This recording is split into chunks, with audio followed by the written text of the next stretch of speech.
우크라이나는 러시아 드론 위협에 더 똑똑하고 강력하게 대응할 방법을 계속 모색하면서 최근에 새로운 무언가를 배치했습니다. 이것은 펜타곤조차도 아직 만들지 못한 것이며 러시아가 막을 수 없는 것입니다. 바로 공중 요격 드론 발사 플랫폼입니다. 이 항공기는 미사일이나 폭탄이 아니라 드론을 공중에서 발사할 수 있도록 대대적인 개조를 거친 다목적 항공기입니다. 발사된 드론들은 적의 무인 항공기를 찾아내어 파괴합니다. 이것은 놀라운 혁신이며 우크라이나가 이 전쟁을 계속해 나가는데 더 큰 추진력을 제공할 잠재력을 가지고 있습니다. 이 모든 것은 수십 년 전 단순한 비행기에서 시작됐습니다. 안토노프 AN-28 화려한 전투기나 정교한 공격기가 아닙니다. 1969년에 처음 비행한 이후 대부분의 시간을 보내온 그냥 쌍발 터보프롭 수송기일 뿐입니다. 단거리 여객기나 사람, 화물, 기타 물품을 한 지점에서 다른 지점으로 운송하는 다목적 항공기로 사용되어 왔습니다. 이 비행기는 약 200대가 생산되었지만 현재 운용 중인 것은 10여 대에 불과합니다. 일부는 아직 러시아, 아르메니아, 타지키스탄에서 민간 항공편에 투입됩니다. 소수는 조지아, 탄자니아, 우크라이나에서 군용으로도 여전히 운용되고 있는 것으로 알려져 있습니다. 전 세계 대부분의 군대는 이런 비행기에 큰 가치를 두지 않을 것입니다. 이 비행기는 비교적 오래됐고 작으며 특별히 빠르지도 않고 전투를 염두에 두고 설계된 것도 아닙니다. 하지만 우크라이나는 대부분의 군대와 다릅니다. 낭비하지 않죠. 우크라이나는 단순히 낡거나 가치 없어 보여도 구형 장비를 퇴역시키지 않습니다. 대신 우크라이나는 다른 사람들이 찾지 못하는 곳에서 가치를 찾으려 합니다. 고정관념에 얽매이지 않고 항상 자신이 가진 차량과 장비를 최대한 활용할 방법을 모색합니다. 우크라이나는 현대의 가장 창의적인 군대로서 전 세계의 기준을 세우고 있습니다. 아무런 가치가 없어 보이는 자산도 자연스럽게 세계적인 혁신으로 바꿔냅니다. 우크라이나는 원해서가 아니라 꼭 필요해서 이렇게 합니다. 왜냐하면 우크라이나는 훨씬 더 크고 자원이 많은 상대와 맞서고 있기 때문입니다. 러시아는 우크라이나가 동원할 수 있는 것보다 더 많은 탱크, 더 많은 장갑차, 더 많은 미사일, 더 많은 폭탄, 더 많은 드론, 그리고 더 많은 병력을 보유하고 있습니다. 그리고 그런 수준의 상대와 맞설 때는 어떤 것도 낭비할 여유가 없습니다. 살아남고 싶다면 수완을 발휘해야 합니다. 그래서 대부분의 나라들이 안토노프 AN-28을 볼 때 그저 평범하고 오래된 다목적 비행기로만 봅니다. 우크라이나가 안토노프 AN-28을 볼 때는 아직 활용되지 않은 잠재력의 금광으로 봅니다. 우크라이나 엔지니어들은 약간의 작업과 핵심 조정만으로 이 비행기가 러시아의 드론대과 싸울 중요한 무기가 될 수 있음을 알았습니다. 그래서 2026년 2월 우리는 개조된 AN-28, 이 어떤 일을 할 수 있는지 처음으로 보게 되었습니다. 프랑스 채널 TF1에서 촬영된 영상에는 이 항공기가 야간 전투 임무를 수행하는 모습이 담겼습니다. 원래 AN-28 설계에는 무기나 무장이 포함되어 있지 않았지만 이 AN-28에는 자체적으로 6연장 게틀링식 7.62mm M134 미니건이 장착되어 있었고 그 미니건은 객실 문에 설치되어 있었습니다. 이 미니건은 분당 3000발에서 6000발, 즉 초당 50발에서 100발까지 발사할 수 있으며 공중작전에서 성공적인 실적을 입증한 바 있습니다. 예를 들어 AC-47 스푸키와 다양한 측면 사격 건십에 기본 장비로 탑재되었지만 역사적으로는 지상 표적을 타격하는 데 사용되었습니다. 하지만 AN-28에서는 우크라이나가 염두에 둔 표적이 달랐었습니다. 바로 러시아 드론이었습니다. 그리고 놀랍게도 이 무기가 매우 효과적이라는 것이 밝혀졌습니다. 프랑스 TV에 방영된 영상에서는 AN-28 조종석 아래에 샤헤드 또는 제론 스타일의 장거리 일방향 공격 드론의 실루엣이 115개 그려져 있는 모습이 나왔습니다. 각각은 확인된 격추 한 건을 의미합니다. 그중 2개의 실루엣은 노란색으로 칠해져 있었는데 이는 더 많은 격추를 의미할 수 있습니다. 뉴스 보도에 따르면 AN-28과 4명의 승무원은 촬영 당시까지 총 150대에 가까운 드론을 격추시켰다고 밝혔습니다. 보도는 또한 해당 항공기가 실제로 어떻게 작동하는지에 대해 자세히 설명했습니다. 보도에 따르면 A-28 승무원은 거의 항상 항공교통관제사로 구성된 지상팀과 연락을 유지하며 이들은 러시아 드론이 목격된 지역으로 항공기를 안내한다고 설명했습니다. 승무원 갑자는 드론을 찾아내고 제거하는데 자신만의 역할을 맡고 있습니다. 예를 들어 카메라 조작자는 적외선 디스플레이 앞에 앉아 비행기 외부에 장착된 카메라에서 직접 전송되는 영상을 보며 주변 하늘에서 어떤 표적의 흔적이라도 찾기 위해 스캔합니다. 조종사 외에도 비행기에는 야간 투시경을 착용하고 지역 내 드론을 향해 미니건을 조작하고 발사하는 임무를 맡은 사수도 있습니다. 네 번째이자 마지막 승무원의 정확한 역할은 자세히 밝혀지지 않았지만 미니건의 고장을 해결하거나 재장전하는 등 다양한 임무를 맡거나 다른 승무원들을 지원하는 역할을 할 수도 있습니다. 어쨌든 이 승무원들에 대해 가장 인상적인 점은 이들이 오랜 전투 경험을 가진 평생 군인이 아니라 하늘로 나아가 조국을 지키기 위해 목숨을 거는 것을 선택한 민간인 자원봉사자들이라는 사실입니다. 그리고 이륙이 마지막이 될 수도 있습니다.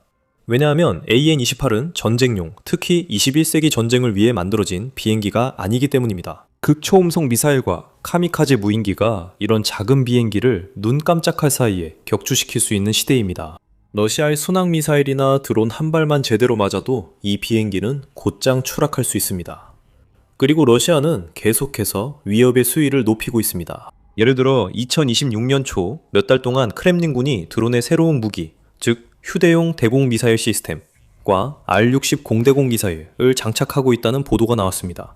이로 인해 드론은 이전보다 훨씬 더 치명적으로 변했습니다. 최신 드론들은 자가 방호 시스템도 장착되어 공중에서의 생존력이 높아지고 있습니다. 하지만 개선을 거듭하는 것은 러시아만이 아닙니다. 우크라이나 역시 장비를 강화하고 있습니다. 미니건 추가는 시작에 불과했습니다. 이제 AN-28은 요격 드론 플랫폼으로 변신했습니다. 이 사실은 2026년 4월 우크라이나 조종사이자 자원봉사자인 디무르 파트쿨린이 공유한 영상에서 밝혀졌습니다. 그는 우크라이나의 가장 놀라운 항공 혁신들을 자주 소개해온 인물입니다. 영상에서는 AN-28에 날개 아래 하드포인트가 장착되어 두 가지 종류의 요격 드론 스카이폴 P1선과 메롭스 AS3 서베이어가 탑재된 모습을 보여줍니다. P1선은 우크라이나군이 가장 자주 사용하고 효과적인 요격 드론 중 하나입니다. 거의 총알처럼 생긴 이 드론은 모듈식 3D 프린팅으로 제작된 기체를 가지고 있습니다. 이 드론은 약 시속 300km, 즉 185마일의 최고 순항 속도에 도달할 수 있습니다. 하지만 필요하다면 훨씬 더 빠르게 이동할 수 있으며 최대 속도는 약 시속 450km, 즉 280마일에 달합니다. 이 정도면 이 요격기가 러시아가 배치할 수 있는 거의 모든 무인기를 따라잡아 제거하기에 충분히 빠른 속도입니다. 게다가 P1선은 제작 비용이 매우 저렴합니다. 각 유닛은 약 $1000 정도밖에 들지 않으며 이걸로 한 번에 2만, 3만, 심지어 5만 달러짜리 러시아 드론을 격추시키고 있습니다. 스카이폴은 매달 최대 5만 개의 이 요격기를 생산할 수 있다고 밝혔습니다. 이는 앞으로 우크라이나의 방어 능력에 엄청난 도움이 될 것이며 특히 AN-28과 같은 혁신적인 새로운 발사 플랫폼에서 발사할 수 있다는 점에서 더욱 그렇습니다. 비행기에서 볼 수 있었던 또 다른 드론은 메롭스 AS3 서베이어였습니다. AS3는 P1선과 같이 공중에서 다른 무인기를 탐지하고 파괴하도록 설계된 소형, 저렴한 드론입니다. 적 무인기가 목표물에 접근하기 전 격추하는 역할을 합니다. 하지만 P1선, 이 가장 소형이면서도 비용 효율적인 옵션 중 하나로 더 작고 저렴한 러시아 드론을 제거하는 데 초점을 맞춘 반면 AS3는 조금 더 까다로운 표적을 염두에 두고 제작되었습니다. 이 드론은 캘리포니아에 본사를 둔 퍼레니얼 오토노미라는 회사에서 제작했으며 최대 12.5마일 20km의 이노 작전 반경과 약 시속 175마일, 즉 시속 280km의 최고 속도를 자랑합니다. 이 드론은 수동으로 조종할 수도 있고 자율적으로 작동하도록 둘 수도 있습니다. AI 제어 시스템이 모든 움직임을 안내하고 탑재된 센서가 표적 식별과 추적을 지원합니다. 각 유닛은 2kg짜리 폭발 탄두를 탑재하고 있으며 표적에 직접 충돌하거나 근접한 상태에서 탄두를 폭발시켜 목표를 제거할 수 있습니다. 우크라이나는 2024년부터 매 ORP 시스템을 사용해오고 있습니다.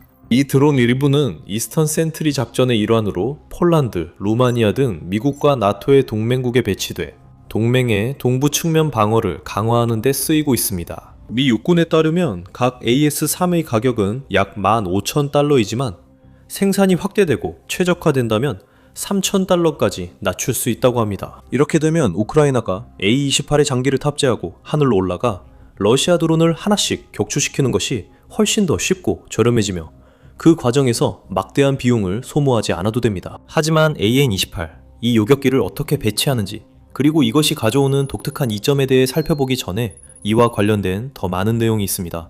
만약 여러분이 더 밀리터리 쇼에서 도움이 되고 있다면 구독하는 것을 잊지 마세요.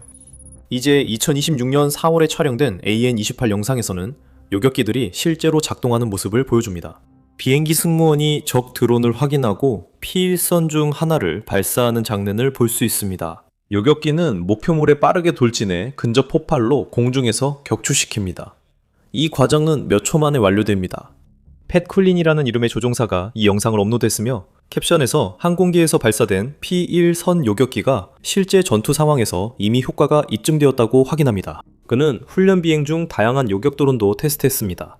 값싼 공대공 미사일이라 할 수 있죠 라고 덧붙였습니다.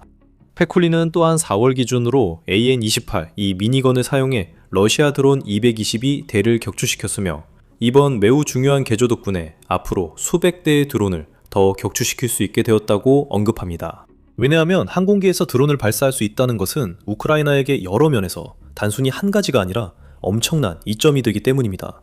첫째로 AN-28은 요격기를 평소보다 훨씬 더 목표물에 가깝게 접근시킬 수 있습니다. 보통 이런 종류의 드론은 지상에서 발사되어야 하며 목표물과 같은 고도에 도달하기 위해 먼저 수천 피트 상공까지 상승하는 데 시간을 써야 합니다.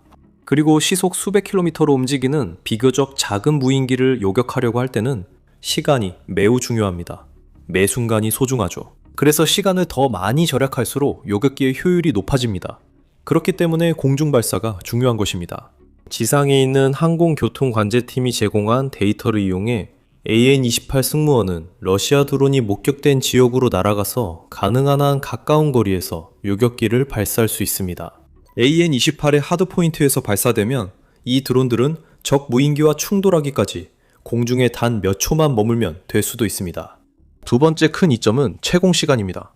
요격 드론은 보통 빠르고 저렴하며 경로에 있는 모든 것에 피해를 주는데 효과적이지만 지속력 면에서는 그다지 뛰어나지 않습니다. 많은 드론들은 몇 분밖에 공중에 머물 수 없으며 짧은 거리를 이동한 뒤 곧 전력이 소진됩니다. 이는 우크라이나가 요격 드론을 단순히 발사해서 공중에 띄워놓은 채로 몇 분 혹은 몇 시간씩 대기하며 적 무인기가 들어오기를 기다렸다가 적절한 순간에 공격하는 방식이 현실적으로 불가능하다는 뜻입니다. 적이 해당 지역에서 활동하고 있다는 것이 확실할 때만 요격 드론을 발사할 수 있으며 드론이 이륙하는 순간부터 카운트다운이 빠르게 시작되어 요격 드론은 목표물을 찾고 포착하고 따라잡을 수 있는 시간이 매우 제한적입니다. AN-28은 완전히 다른 가능성을 보여줍니다. 이것은 값싼 드론이 아니라 비교적 긴 비행을 수행할 수 있을 만큼 큰 연료 탱크를 갖춘 본격적인 다목적 항공기입니다. 이 항공기는 오랜 시간 공중에 머물며 전략적 위치에서 지속적으로 안티드론 순찰 임무를 수행할 수 있습니다. 우크라이나는 중요한 인프라 시설비로 AN-28을 파견할 수 있습니다. 예를 들어 이 항공기는 오랜 시간 동안 주변을 감시하며 위험 신호가 감지되는 즉시 신속하게 대응할 준비를 갖추고 있어 러시아의 침략에 대한 확고한 억지력을 제공합니다. 이 시스템의 또 다른 장점은 다양한 무기를 장착할 수 있다는 점입니다. AN-28은 원래 전투용으로 설계된 항공기는 아니었지만 우크라이나는 이를 공중 드론 요격 플랫폼으로 개조하는 데 필요한 변경을 가했습니다. 여러 개의 하드포인트를 장착해 다양한 종류의 드론, 총기, 심지어 로켓까지 탑재할 수 있게 만들었습니다. 이로 인해 우크라이나군은 더 다양한 적의 위협에 보다 효과적으로 대응할 수 있게 됩니다. 즉, 러시아가 샤이드에 대한 의존도를 줄이고 크기, 속도, 운용 방식이 다른 드론으로 전환하더라도 우크라이나는 이론적으로 계속해서 이를 무력화할 수 있을 것입니다. AN-28은 이 임무에 맞춤형으로 설계된 것처럼 다른 항공기보다 뚜렷한 이점을 가지고 있습니다. 바로 짧은 이착륙 능력입니다. 이것은 기본적으로 매우 짧은 활주로나 준비되지 않은 착륙장 또는 다른 작은 공간에서도 운용이 가능하다는 의미입니다. 다른 일반 항공기보다 훨씬 짧은 거리만으로 이륙과 착륙이 가능합니다. 이 점이 중요한 이유는 우크라이나가 러시아 드론 위협에 전국적으로 대응해야 할 때 항상 넓은 공항이나 긴 활주로를 갖춘 비행장을 사용할 수 있는 여유가 없기 때문입니다. 대신 우크라이나는 간단하고 짧은 이륙 공간이나 임시 착륙장을 최대한 활용해야 하며 이러한 제약 조건에서도 운용할 수 있는 항공기가 필요합니다. 다행히도 AN-28은 이런 조건에서도 운용이 가능하며 앞으로 몇 달 동안 러시아의 생산 공장이 점점 더 많은 드론을 쏟아내기 시작함에 따라 우크라이나에게 더욱 소중한 자산이 될 것입니다. 러시아는 이미 매달 약 5,000대의 샤이드 또는 계란 드론을 생산하고 있으며 그 수를 거의 3배로 늘릴 계획입니다. 우크라이나는 대량 드론 투입을 기존 방식만으로 막을 수 없습니다. 제작비가 $1,000 이하로 저렴하고 대량 생산이 쉬운 드론을 격추하기 위해 수백만 달러짜리 방공 미사일을 사용하는 것은 논리적이지 않습니다. 그래서 우크라이나 방어 전력은 무인기 위협에 대응하기 위한 대체 방법을 찾아야 했습니다. 그 덕분에 그들은 지구상에서 가장 강력하고 통합된 다층 방공망 중 하나를 개발할 수 있었습니다. 이는 일반적인 레이더와 방공미사일 포대뿐만 아니라 이동식 지상부대, 인공지능 기반 터렛, 지향성 에너지 무기, 그리고 물론 요격 드론과 같은 더 저렴하고 효율적인 다양한 옵션들로 구성되어 있습니다. 실제로 요격 전력의 중요성은 날이 갈수록 커지고 있습니다. 요격 전력은 모스크바일 드론을 무력화하는데 아마도 가장 비용 효율적인 선택지임이 입증되고 있기 때문입니다. 이들은 세계적인 지배공 미사일처럼 대형 탄도나 정밀 유도 시스템을 갖추고 있지는 않지만 그럴 필요도 없습니다. 궁극적으로 이들의 유일한 목적은 다른 무인기를 격추하는 것이며 지금까지 그 역할을 훌륭하게 해내고 있습니다. 게다가 이들은 기존의 방공 시스템보다 훨씬 저렴할 뿐만 아니라 대량으로 제작하고 배치하기도 쉬워서 더 넓은 지역을 방어할 수 있습니다. 이로 인해 우크라이나는 더 비싸고 고급 미사일을 예비로 보관할 수 있고 필요할 때만 사용하여 예를 들어 적의 미사일이나 항공기를 격추하는 데 활용할 수 있습니다. 이 모든 점을 고려하면 키이우가 요격 드론 부대를 확장하고 다양화하는 데 많은 노력을 기울이고 있다는 것은 전혀 놀라운 일이 아닙니다. 각기 다른 기술 사양과 능력을 가진 다양한 모델들을 점점 더 많이 배치하고 있습니다. 총알처럼 생긴 P1선과 스트릴라부터 첨단 AI를 활용해 수동 조정 없이도 샤헤드 드론을 추적해 파괴하는 쿼드로터 스타일의 제로브 8까지 다양한 모델이 있습니다. AN-28과 같은 혁신을 통해 우크라이나는 이러한 드론을 활용하는 방식도 다양화하고 있습니다. 이제는 지상에서만 배치하는 것이 아니라 공중에서도 운용하고 있습니다. 또한 우크라이나군이 이 개념을 더 발전시킬 수 있음은 분명합니다. 이미 우크라이나는 모선형 드론을 사용하고 있는데 이는 더 큰 드론이 분쟁 지역의 영공에서 더 작은 드론을 탑재하고 투입할 수 있게 해줍니다. 이론적으로는 수송 헬리콥터나 야코블레프 예야크 52 훈련기와 같은 다른 항공기도 개조해서 앞으로 P1선즈, 나 메롭스, AS-3와 같은 드론을 탑재하고 발사할 수 있을 것입니다.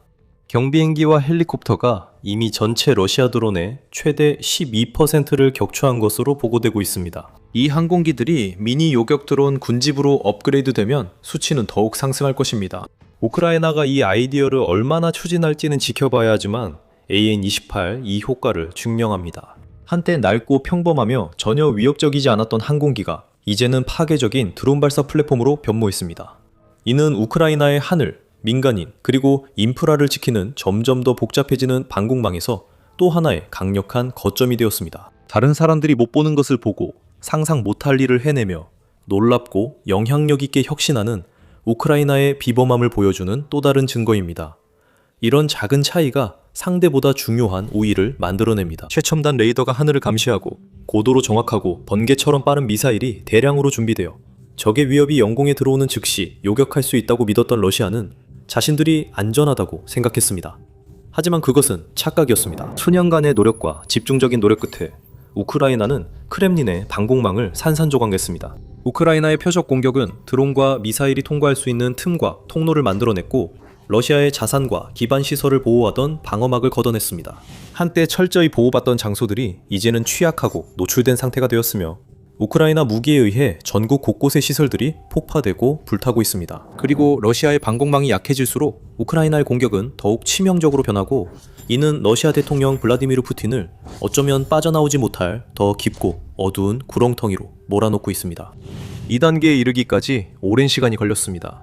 우크라이나는 전쟁 첫 해인 2022년에 처음으로 러시아 방공망을 타격하기 시작했습니다. 하지만 우크라이나는 최전선 영토를 방어하고 러시아의 끊임없는 공격을 막아내느라 너무 바빴기 때문에 이런 종류의 공격을 자주 또는 정기적으로 계획하고 실행하는데 어려움을 겪었습니다.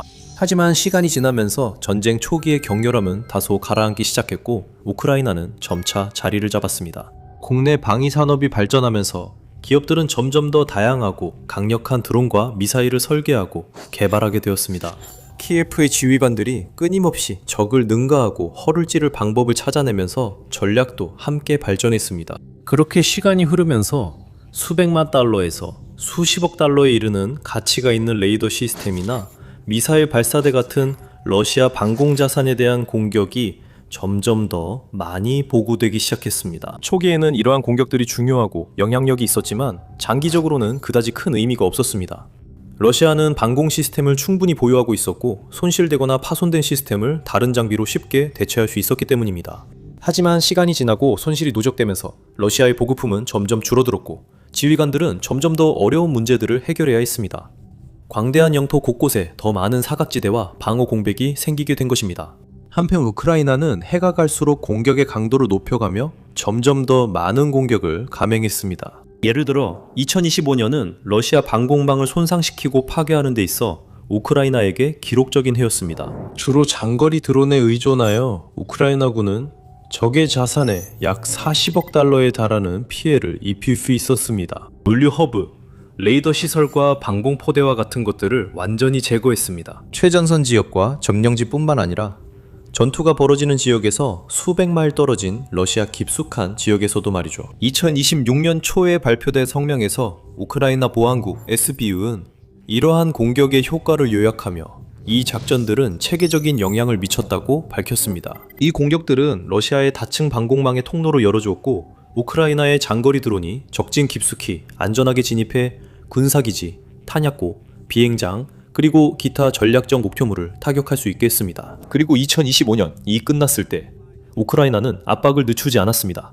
오히려 우위를 더욱 확대했습니다. 2026년 초 몇 달 동안 우크라이나는 러시아의 방공망을 상대로 수십 차례의 새로운 타격을 가해 러시아의 자위 능력을 더욱 약화시키고 크렘린이 자랑하던 이른바 세계 최고 수준의 방어체계라는 주장에 타격을 입혔습니다. 예를 들어 1월에는 러시아 S-300V 방공 시스템의 일부인 구 S-32M1 레이더가 완전히 파괴됐습니다.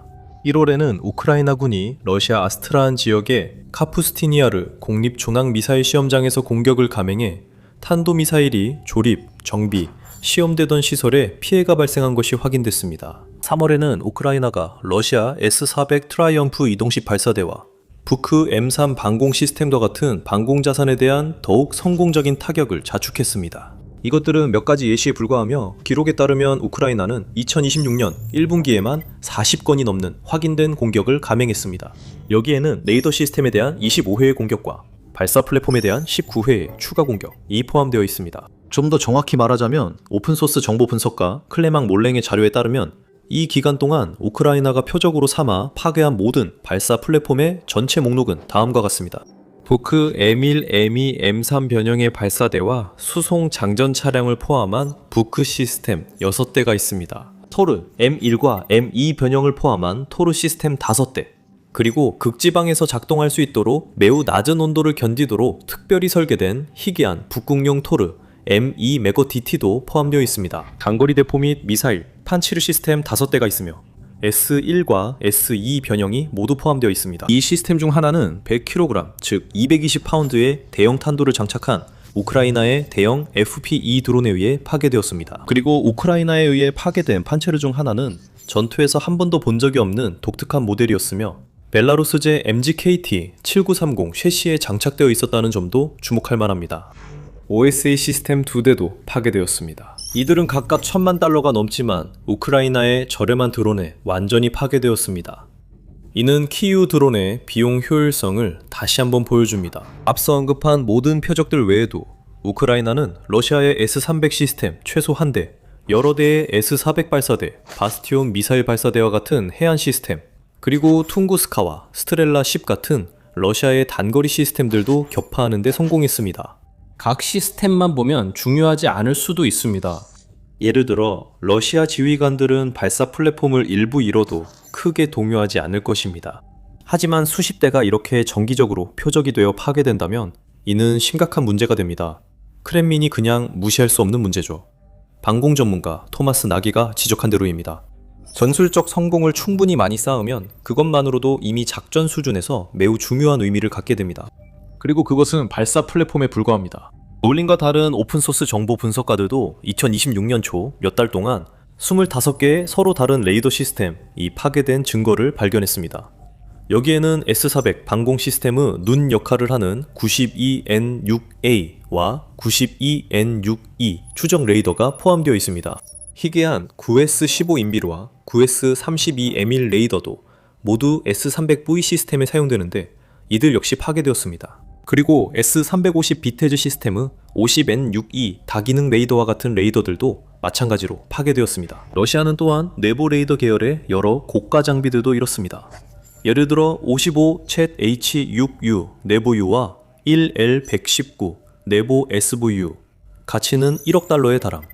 그리고 포들렛과 카스타 222-2 저고도 레이더 시스템 등이 있습니다. P182, 프리마, P18, 테렉소카2와 같은 여러 조기 경보 및 안티드론 레이더도 파괴되었으며 RSP-10과 같은 항공교통 관제 시스템도 마찬가지로 파괴되었습니다. 이들 레이더와 방공 플랫폼 중 일부는 소련 시대로 거슬러 올라가지만 다른 것들은 훨씬 더 최신형입니다. 그리고 이들 중 많은 장비들은 러시아가 자국의 영공을 방어하고 인프라를 보호하는 데 있어 최고의 선택지로 꼽힙니다. 하지만 이 장비들은 조직적으로 제거되고 있고 러시아는 이에 거의 대응하지 못하고 있습니다. 크렘린의 선전과 S400북 M3 같은 시스템에 대한 호언 장담에도 불구하고 이들 플랫폼 중 어느 것도 우크라이나의 드론 공격을 견딜 만큼 신뢰성이나 내구성이 충분해 보이지 않습니다. 그리고 우크라이나가 이런 장비들을 더 많이 파괴할수록 그들의 이점은 더욱 커집니다. 나지씨는 이것을 일종의 스위스 치즈 효과라고 설명하면서 아주 단단한 치즈가 있지만 그 안에는 구멍이 있다. 지금 러시아 방공 시스템이 딱 그런 모습이다 라고 말합니다. 우크라이나인들은 그 구멍이 더 커지길 바라고 있습니다. 이 점을 설명하기 위해 예를 들면 우크라이나가 토르 M2 같은 시스템 몇 개를 제거하면 러시아 방공망에 실제로 지름 30, 60마일, 즉 50, 100km에 달하는 물리적인 빈틈이 생깁니다. 그렇게 되면 갑자기 엄청나게 넓은 땅이 무방비로 남게 되고 수백 대에 달하는 우크라이나의 중장거리 타격 드론들이 사실상 아무런 탐지나 격추 위험 없이 적의 영공을 통과해 침투할 수 있게 됩니다. 다시 말하지만 일부의 빈틈이 생겨도 나머지 방공망이 견고하면 큰 문제는 없습니다. 그러나 통계에 따르면 지금은 빈틈이 한두 군데가 아닙니다. 우크라이나는 매달 러시아 방공망에 수십 개의 구멍을 내고 있습니다. 그리고 만약 이 속도를 유지하거나 더 높일 수 있다면 그 영향은 엄청날 것이라고 나지씨는 지적합니다. 만약 우크라이나가 정말로 매달 40개의 시스템을 타격하고 심각하게 손상시킬 수 있다면 그건 엄청난 일입니다. 러시아는 이 문제를 피할 방법이 없습니다. 왜냐하면 그건 이미 1년에 500개에 달하는 수치이고 그건 정말 막대한 규모이기 때문입니다. 어떤 나라도 그걸 감당할 수 없습니다. 그리고 러시아는 이미 이를 감당하는데 상당한 어려움을 겪고 있으며 방어망의 구멍을 내우기 위해 필사적인 조치에 의존하고 있습니다. 잠깐 덧붙이자면 이런 종류의 인사이트를 더 원하신다면 꼭 더 밀리터리 쇼를 구독하세요. 저희는 매주 이렇게 자세히 분석해드립니다.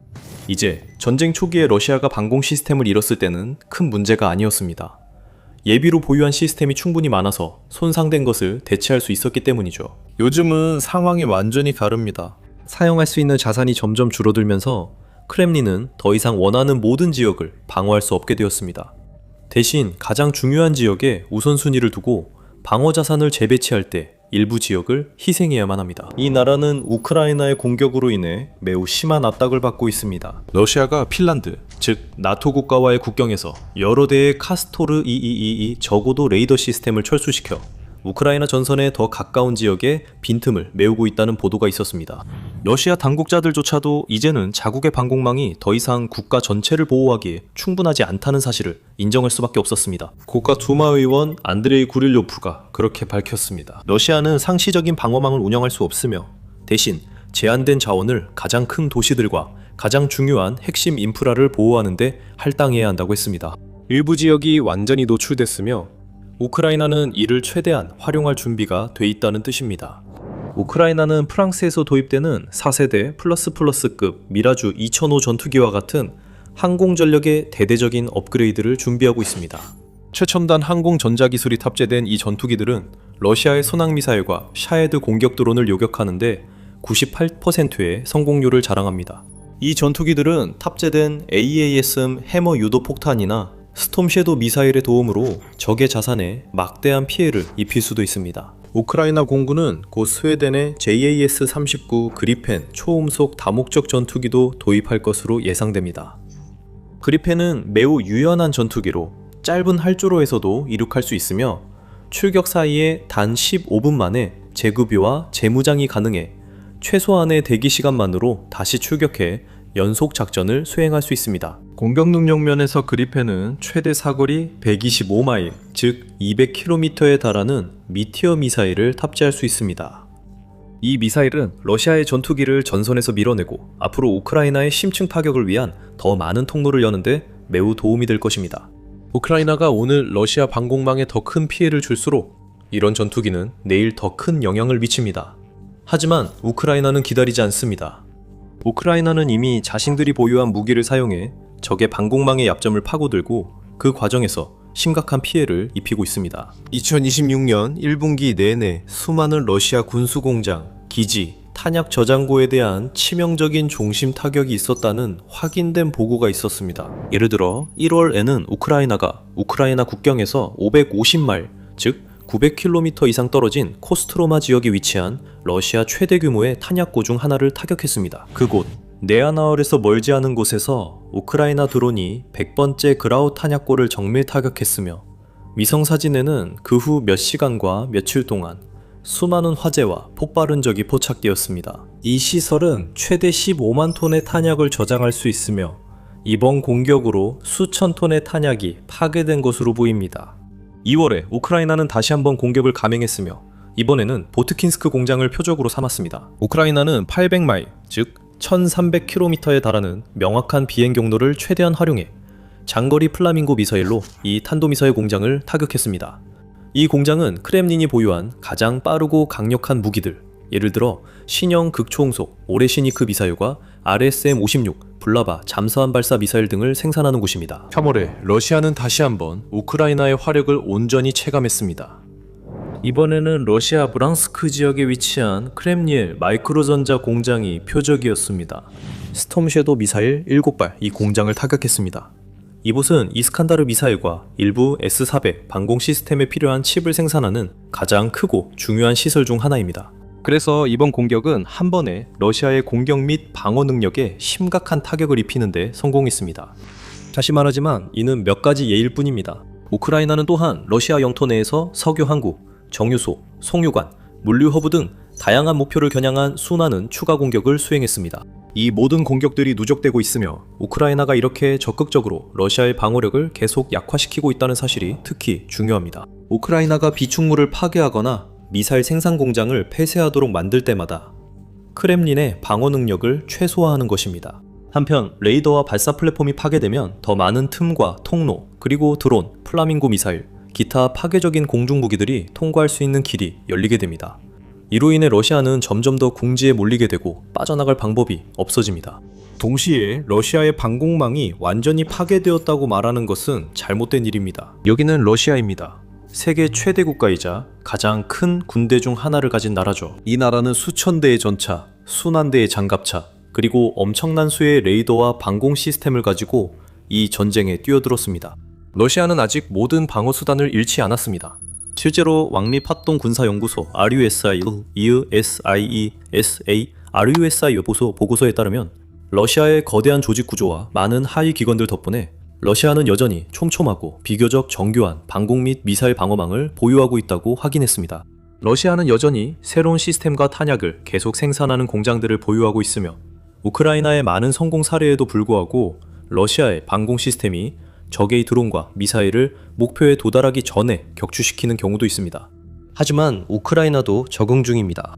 예를 들어 우크라이나는 이제 적의 방공망을 포화시키고 레이더 화면을 혼잡하게 만들기 위해 드론 군집을 먼저 발사한 뒤 공격을 수행하는 경향이 있습니다. 그 뒤를 이어 순항 미사일이 요격되지 않고 통과해 엄청난 피해를 입히며 타격을 가합니다.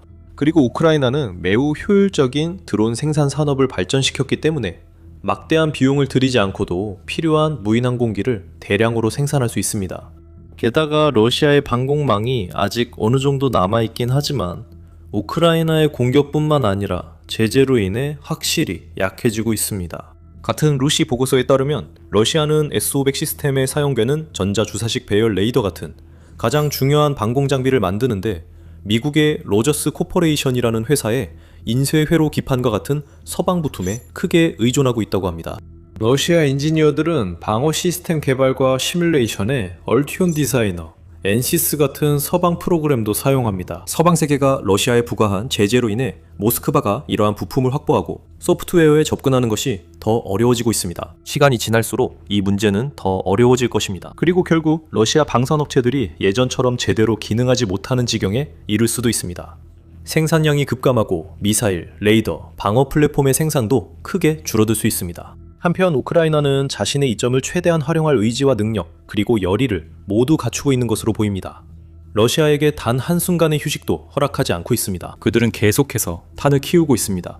그리고 우크라이나가 이 속도를 유지하거나 심지어 적의 방공망에 대한 공격 빈도를 높일 수 있다면 러시아가 이를 따라잡을 방법은 전혀 없습니다. 단기적으로 이것은 우크라이나가 전쟁을 계속 러시아 본토로 끌고 갈 수 있다는 것을 의미하며 이 과정에서 러시아의 방위산업체들이 가장 큰 타격을 입게 될 것입니다. 그리고 일반 러시아 시민들도 드론과 미사일이 머리 위 하늘을 가르며 날아다니고 러시아의 군사 및 석유 인프라를 하나씩 파괴하는 상황에서 그 압박을 직접 느끼고 있습니다. 그리고 가장 소중한 자산과 지역을 지킬 방어수단이 줄어들면서 크렘린의 지휘관들은 어떤 곳을 지키고 어떤 곳을 그냥 포기할지 선택해야 하는 상황에 놓이게 될 것입니다.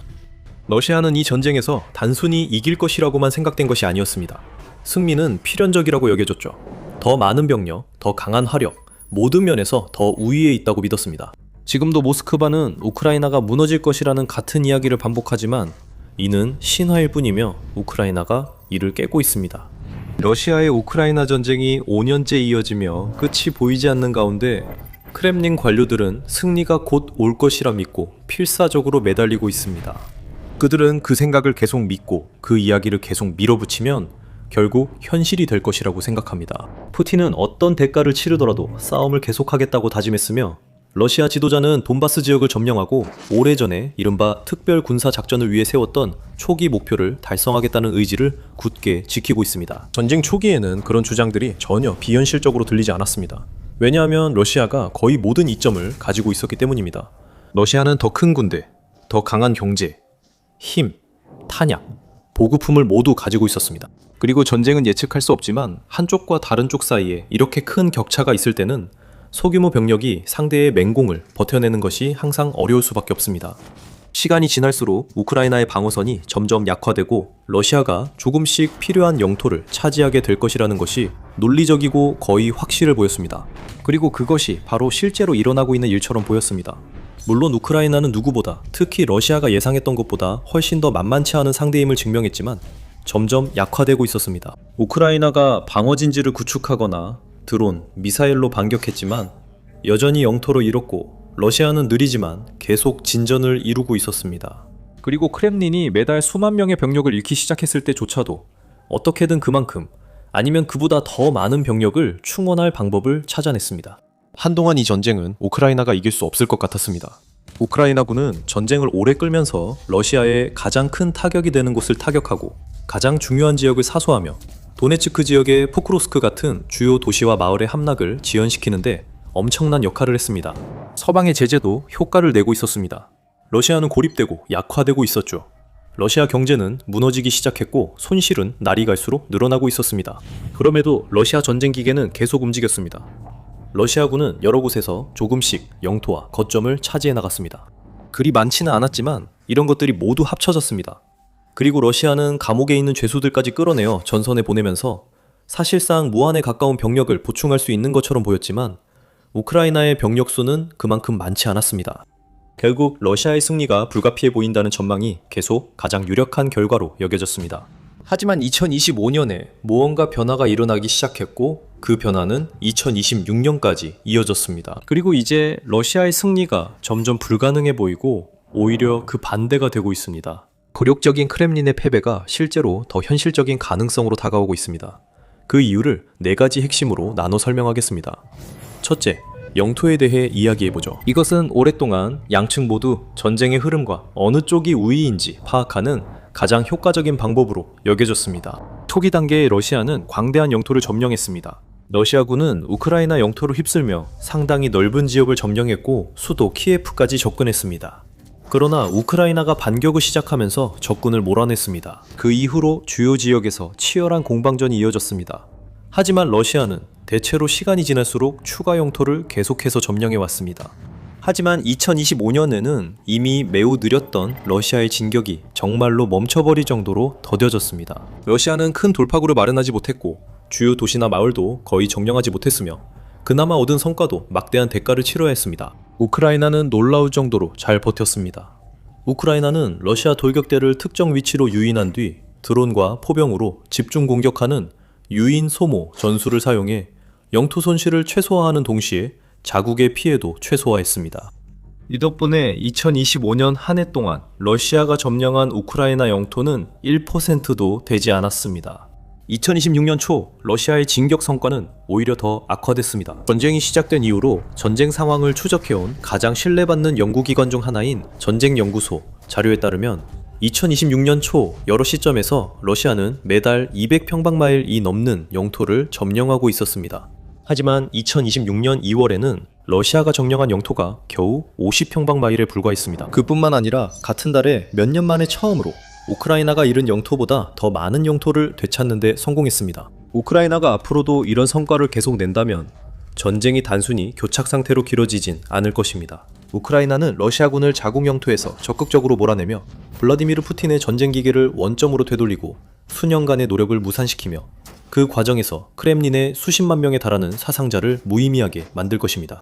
우크라이나가 항상 그런 성과를 거두지 못하더라도 현재 러시아군이 거의 전진하지 못하고 있다는 사실은 변하지 않습니다. 그들은 진흙에 갇혀 지난 100년간 주요 분쟁의 군대보다도 훨씬 느리게 움직입니다.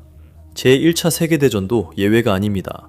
참고로 우크라이나는 돈바스 지역 약 2,500제곱마일을 여전히 통제하고 있습니다. 러시아가 매달 약 50제곱마일씩 영토를 계속 점령한다고 가정해봅시다. 그 특정 지역을 완전히 장악하려면 앞으로도 몇 년간이나 소모적이고 비용이 많이 드는 전쟁을 계속 치러야 할 것입니다. 그리고 우크라이나에는 여전히 많은 영토가 남아있을 것입니다. 이제 러시아의 승리가 불가피하다기보다는 점점 더 피할 수 있게 되는 두 번째 큰 이유는 바로 사람들과 관련이 있습니다. 러시아는 이번 전쟁 동안 많은 인명을 잃었습니다.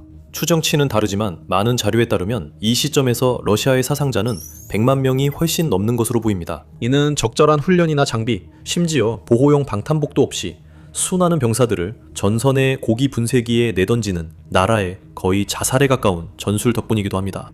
러시아의 영토 확보 속도는 느려졌지만 전쟁이 계속되면서 사상자 수는 극적으로 증가했습니다. 2025년과 2026년에도 매달 수만 명의 병력을 잃는 일이 계속되었습니다. 지구상의 대부분의 군대는 그런 수준의 손실을 감당하는 것이 완전히 불가능할 것입니다. 하지만 오랜 시간 동안 러시아는 기적적으로 이를 해냈습니다. 결국 러시아는 지구상에서 가장 큰 나라이고 1억 4천만 명이 넘는 인구를 보유하고 있습니다. 우크라이나에서 수만 명이 죽거나 다쳤지만 러시아는 계속 인력을 보충할 수 있었습니다. 막대한 현금 보상을 제공하거나 죄수들을 동원하거나 중증 환자들을 전선에 보내거나 소수 민족에게 입대를 강요하는 등 절박한 조치까지 취해야 했을 때조차도 러시아는 항상 병력을 보충할 수 있었습니다. 하지만 이제는 더 이상 그렇지 않습니다. 데이터에 따르면 2026년 초 몇 달 동안에는 추세가 반대 방향으로 움직이기 시작했습니다. 모스크바의 월별 손실이 이제는 모집할 수 있는 병사 수보다 많아졌습니다. 2022년 이후 처음 있는 일입니다. 그리고 그 수치 자체가 모든 것을 말해줍니다. 2026년 1분기 동안 러시아군은 무려 8만 9천 명의 병력을 잃었습니다. 이 수치는 우크라이나 대통령 볼로디미르 젤렌스키가 공개한 공식 자료에 따른 것입니다. 러시아는 겨우 8만 명만을 모집할 수 있었습니다. 순손실로 따지면 9천 명의 병력이 줄어든 셈입니다. 그리고 앞으로 상황은 더 악화될 전망입니다. 우크라이나는 2026년 말까지 매달 러시아군 5만 명의 사상자를 목표로 하고 있습니다. 크렘린은 선전 뒤에 숨으며 러시아 국민들에게 모든 것이 괜찮은 척 하고 싶어 할지 모르지만 현실을 부정할 수는 없습니다. 눈앞에 닥친 사실과 수치들에서 결코 도망칠 수 없습니다. 보도에 따르면 모스크바는 이미 공황 상태에 빠져 있으며 고위 관리들은 이 커져가는 문제에 대한 어떤 해결책이라도 찾기 위해 두려움에 휩싸여 허둥지둥하고 있다고 합니다. 예를 들어 2026년 1월에 크렘린은 새로운 드론 조종사를 군에 영입하기 위한 새로운 모집 캠페인을 발표했습니다. 하지만 이 캠페인은 기대에 크게 못 미쳤다고 전해집니다. 영국 국방부와 다른 신뢰할 만한 기관들의 보고서에 따르면 러시아는 병력 보충을 위해 아프리카, 중앙아시아, 심지어 북한에서 온 유급 용병들에 더 많이 의존하고 있는 것으로 보입니다. 본격적으로 이야기하기 전에 더 많은 인사이트를 원하신다면 더 미리테리 쇼 구독을 부탁드립니다. 매주 깊이 있게 분석해드립니다. 이제 이런 병력 모집 난관에 직면한 푸틴은 진퇴양난에 빠져 있습니다. 뚜렷한 해답도 쉬운 탈출구도 없는 상황입니다. 한편으로는 그는 현재의 전술을 계속 고수할 수 있습니다. 어떻게든 우크라이나가 이 강도를 버티지 못하고 최소한 사상자 수가 조금이라도 줄어들기를 바라는 것이죠. 그동안 그는 용병과 다른 절박한 수단들에 계속 의존하면서 자신의 군대 손실을 보충할 수 있습니다. 하지만 그것은 큰 위험입니다. 우크라이나가 곧 속도를 늦추거나 완화할 조짐이 전혀 없기 때문입니다. 실제로 앞으로 몇 주, 몇 달 동안 러시아의 사상자 수가 훨씬 더 극적으로 증가할 가능성이 높아 보입니다. 그리고 만약 그 나라가 병력 수를 유지하지 못한다면 전선에서 어떤 형태로든 강도를 유지하는 것이 엄청나게 어려울 것입니다. 이는 러시아의 영토 확장이 더욱 느려질 것이며 우크라이나가 결집하여 적의 약화된 상태를 이용하면 주요 지역에서 러시아군이 오히려 후퇴할 수도 있다는 뜻입니다. 반면에 블라디미르 푸틴은 일종의 동원령을 시도하는 극단적인 도박을 할 수도 있습니다. 말 그대로 수십만 명의 전투 가능 연령 남성들에게 강제로 입대시켜 전선으로 보내는 것입니다. 이러면 러시아군 전력이 크게 증가합니다. 하지만 여론조사에 따르면 이미 전쟁에 점점 더 불만을 느끼고 있는 러시아 국민 대다수는 이런 조치에 강하게 반대할 것이라고 합니다. 그래서 블라디미르 푸틴은 난제에 직면합니다. 그리고 그것만이 문제가 아닙니다. 이것이 러시아의 승리가 점점 더 불가능해지는 세 번째 주요 요인입니다. 우크라이나가 전쟁을 그 어느 때보다 러시아 본토로 끌고 갔다는 점입니다. 갈등이 시작됐을 때 많은 사람들은 우크라이나가 이렇게 강한 적에 맞서 스스로를 방어하는 것조차 상상하기 힘들었습니다. 하물며 러시아 본토에서 반격할 힘을 모은다는 것은 더더욱 어려운 일이었습니다. 하지만 시간이 지나면서 우크라이나는 단순히 버티고 방어하는 것에 그치지 않고 국경을 넘어 러시아 접경 지역과 그 너머까지 공격을 감행하며 전 세계를 놀라게 하기 시작했습니다. 처음에는 느리고 소규모로 시작됐습니다. 여기서는 간헐적인 파괴 공작이, 저기서는 드론 공격이 벌어지는 정도였습니다. 하지만 그런 공격들이 점점 더 자주 일어나기 시작했습니다. 어느 순간부터 러시아의 여러 지역이 더 이상 안전하지 않다고 느끼게 됐습니다. 비행장, 군수공장, 지휘기지, 정유소 같은 곳들이 우크라이나의 소나기에 놓이게 됐습니다. 드론, 폭탄, 미사일이 그곳에 쏟아졌습니다. 폭발음이 울려 퍼지고 거센 불길이 번지기 시작했습니다. 목표물들이 손상되고 자산들이 파괴됐습니다. 처음에는 수백만 달러, 이후에는 수십억 달러 상당의 장비와 인프라가 모두 연기 속에 사라졌습니다. 시간이 지날수록 러시아의 상황은 더욱 악화됐습니다. 2025년 우크라이나는 적의 석유 인프라에 집중하기 시작했습니다. 푸틴의 석유 경제를 마비시킬 수 있다면 러시아 대통령을 협상 테이블에 앉게 만들어 전쟁을 끝낼 수 있을 것이라고 판단했기 때문입니다. 푸틴은 지금까지 젤렌스키와 현실적인 평화 협상을 타결하려는 의지를 전혀 보이지 않았지만 드론과 미사일 공격의 영향은 분명히 느끼고 있습니다. 최근 보고에 따르면 러시아의 석유 수출 능력의 최대 40%가 차질을 빚고 있으며 이는 주요 정유시설과 발트해 항구에 대한 대규모 드론 공격 이후 특히 두드러집니다. 송유관과 연료저장 탱크도 여러 차례 공격을 받아 수많은 갤런의 석유가 모두 불길에 휩싸였습니다. 석유 산업은 러시아 경제의 중추입니다. 그 중추가 부러지면 나라 전체가 고통받게 됩니다. 그리고 지금 여기서 바로 그런 일이 일어난 겁니다. 석유 생산량이 줄고 남아있는 몇 안 되는 무역 파트너들에게 수출되는 양도 감소하면서 러시아는 정말로 큰 압박을 받고 있습니다. 러시아 경제가 완전히 붕괴할 것 같지는 않지만 심각한 위기의 문턱에 서 있습니다. 전쟁 이전에 비해 러시아의 국부 펀드는 극적으로 줄어들었고 전쟁이 해마다 연방 예산에서 차지하는 비중도 점점 커지고 있습니다. 이런 상황은 계속될 수 없습니다. 특히 우크라이나의 공격이 이어지거나 심각해지면 더 그렇습니다. 이제 자연스럽게 네 번째 포인트, 즉 2026년 양국 군대의 대조적인 상황으로 넘어가겠습니다. 한편으로는 러시아가 있습니다. 전쟁이 시작됐을 때 전 세계적으로 두려움의 대상이었던 나라죠. 전문가들 역시 러시아 군대가 미국 다음으로 세계에서 두 번째로 강력하다고 입을 모았습니다. 2022년에는 원하든 원하지 않든 사람들은 러시아 군대를 존경했습니다. 러시아 군대는 수년간의 분쟁으로 쌓인 명성에 강력한 선전과 효과적인 마케팅까지 더해져 막강한 평판을 얻고 있었습니다.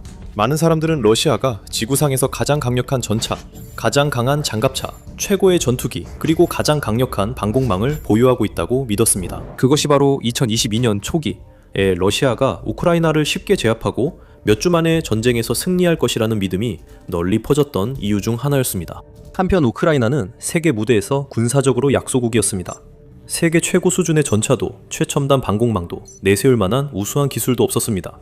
하지만 전쟁이 진행되면서 두 나라의 군대는 정반대의 길을 걷게 되었고 시간이 지날수록 러시아의 명성은 무너진 반면 우크라이나의 명성은 세월이 흐르며 강철과 불 속에서 단련되었습니다. 먼저 러시아의 이른바 세계 최고 수준의 전차와 장갑차들은 첫 번째 장애물에서 무너졌고 크렘린이 기대했던 주요 영토 확보에도 실패했습니다. 러시아의 공군은 제공권을 확보하지 못했고 전설적인 흑해함대 역시 우크라이나가 드론과 미사일로 공격을 시작하자 도망치고 숨을 수밖에 없었습니다. 러시아군은 그 규모에도 불구하고 자신들이 내세운 목표 중 어느 것도 달성하는데 어려움을 겪었습니다. 그리고 T-14 아르마타와 같은 소위 최고의 무기들도 제한적이고 조심스럽게 배치되었으며 성능에 대한 우려로 잠시 사용된 후 철수된 것으로 알려졌습니다. 한편 상대보다 훨씬 약한 군사력으로 시작했음에도 불구하고 우크라이나는 불가능해 보였던 일을 해냈습니다. 우크라이나는 여러 번 불리한 상황을 극복하며 분쟁 지역을 지키고 잃었던 영토를 되찾고 적을 기습하며 유럽에서 손꼽히는 국내 방위 산업을 구축했습니다. 우크라이나는 드론 전술을 완벽하게 익혀 적의 전술을 능가했고 이 새로운 이점을 활용해 적의 진지와 기반 시설에 수백 번의 효과적인 타격을 가했습니다. 그리고 우크라이나는 넵튠과 장거리 플라밍고와 같은 미사일을 개발했는데 이 미사일들은 전 세계 많은 나라들의 부러움을 사고 있습니다. 플라밍고는 신속하게 실전에 배치되어 2026년에 이미 목표물을 타격하는 데 사용되었습니다. 이제 우리는 2022년에는 상상도 할 수 없었던 상태에 도달했습니다. 우크라이나 군대가 실제로 러시아 군사력에 뒤지지 않는 모습을 보이고 있고 러시아의 힘에 대한 신뢰는 국내외 모두에서 역대 최저 수준으로 떨어졌습니다. 역사적으로 러시아로부터 장갑차, 무기, 탄약을 공급받아왔던 여러 나라들이 거래에서 손을 떼고 다른 선택지를 찾기 시작했습니다. 그리고 러시아 내부에서도 많은 사람들이 공개적으로 인정하지는 않지만 국민 상당수가 이 전쟁이 자국이 이길 수 없는 전쟁이며 더 이상 계속되어서는 안 된다는 우려를 점점 더 많이 하고 있습니다. 실제로 최근 여론조사에 따르면 러시아인들의 67% 평화 협상과 분쟁 종식이 필요하다고 느끼고 있으며 이는 역대 최고치입니다. 국영 언론사 타스가 발표한 또 다른 여론조사에서는 러시아인들의 75%가 오늘날 푸틴을 신뢰한다고 밝혔습니다. 수치가 높아 보여도 전쟁 시작 이후 최저 수준입니다. 타스가 친크렘린 선전을 자주 내보내는 점을 고려하면 수치가 과장됐을 가능성이 큽니다. 이 모든 요소로 러시아는 수십 년 만에 최악의 상황에 놓였으며 러시아군은 거의 전진하지 못하고 있습니다. 러시아군 사상자는 급증하고 병력 모집은 실패했으며 명성은 무너지고 경제도 붕괴 중입니다. 국민들도 이제 더는 잘 풀릴 것이라 믿지 않습니다. 이것이 전쟁이 곧 끝난다는 뜻은 아닙니다. 푸틴은 고집이 세서 어떤 대가라도 정복전쟁을 계속할 것입니다. 푸틴은 체면을 위해 실패를 거듭하며 나라를 파멸로 몰아넣을 듯합니다. 그러나 그가 현실을 외면할 때 세계는 점차 현실을 인식하고 있습니다. 사실 이 전쟁이 한 가지 방식으로만 끝날 것이라는 보장은 없습니다. 이 전쟁이 천천히 그러나 확실하게 러시아의 불가피한 승리와 우크라이나의 완전한 붕괴로 이어지고 있는 것도 아닙니다. 오히려 이제는 상황이 완전히 반대 방향으로 흘러가고 있는 것처럼 보입니다. 한때 강대국이었던 러시아는 그 어느 때보다 약해 보이고 용감한 약자 우크라이나는 그 어느 때보다 기대를 뛰어넘고 있습니다. 푸틴의 전쟁을 지탱하는 마지막 요소는 원래 사정거리 밖에 있어야 했고 눈에 띄지 않게 숨겨진 채 대체 불가능할 만큼 소중했습니다. 하지만 우크라이나가 그것을 찾아냈고 우크라이나가 그것을 타격했습니다. 프랑스가 그것을 만들었고 우크라이나가 그것을 완벽히 다뤘으며 러시아는 단 한 번의 치명적인 스칼프 미사일 공격으로 러시아가 가진 가장 중요한 무기들로 가득 찬 거점에서 모든 것을 잃었습니다. 목표는 도네츠크에 있었습니다. 그곳에서 우크라이나는 프랑스가 준 가장 치명적인 무기를 투입했습니다. 도네츠크 공항에 숨겨진 것은 러시아에 꼭 필요한 것이었습니다. 드론 저장 시설이 그 공항 곳곳에 생기기 시작했고 그 저장 시설들은 러시아의 후방 중심 전략의 핵심적인 역할을 하고 있습니다. 샤히드 드론을 러시아 내부가 아니라 도네츠크에서 발사하면 그 드론들이 목표 지점에 도달하기까지 이동해야 하는 거리가 더 짧아집니다. 거리가 짧아지면 드론이 방공망에 격추되거나 전자전에 교란될 가능성이 줄어듭니다. 이 공식은 간단합니다. 드론 발사 지점이 가까우면 피해가 더 큽니다. 하지만 우크라이나가 그 모든 것에 종지부를 찍었습니다. 4월 14일 우크라이나는 여러 종류의 탄약을 결합한 공격을 감행해 러시아가 도네츠크 공항에 구축한 드론 저장 시설을 파괴했습니다. 우크라이나 공군이 실시한 작전에서 프랑스산 스칼프 미사일이 러시아의 가장 중요한 도네츠크 자산을 관통했고 곧 공개할 또 다른 무기도 함께 투입됐습니다. 먼저 그 공격부터 살펴보겠습니다. 우크라이나군 총참모부는 텔레그램 게시물을 통해 이번 공격에 대해 설명했습니다. 우리 군은 도네츠크 지역에 일시적으로 점령된 영토에 위치한 도네츠크 공항 근처의 공격용 무인 항공기 UAV 저장 시설을 타격했다고 총참모부는 밝혔습니다. 이어서 이번 공격이 왜 그렇게 중요한지 그 이유를 공유했습니다. 우크라이나 방위군은 러시아 점령군의 공격 능력을 줄이고 러시아 연방의 우크라이나에 대한 무력 침략을 저지하기 위한 조치를 계속 취할 것입니다. 이것은 러시아의 후방을 약화시켜 전선에서의 러시아의 공세가 무너지도록 하기 위한 모든 조치입니다. 그리고 우크라이나는 이번 공격의 성공에 대해 전혀 의심의 여지를 남기지 않았습니다. 러시아가 자국의 방공망이 우크라이나 미사일을 피해 없이 격추했다고 주장할 것이 뻔하다는 점을 미리 파악한 우크라이나 총참모부는 공격의 성공을 입증하는 영상을 공개했습니다. 이 영상은 약 20초로 짧으며 우크라이나가 말한 대로 행동한 모든 장면이 담겨 있습니다.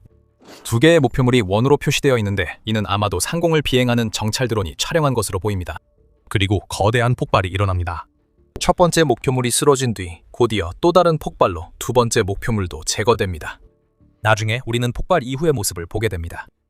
드론 저장 시설이 있던 자리에 연기나는 잔해 2개만 남았습니다. 우크라이나는 도네츠크에서 러시아군을 완전히 제압하며 완벽한 무기를 사용했습니다.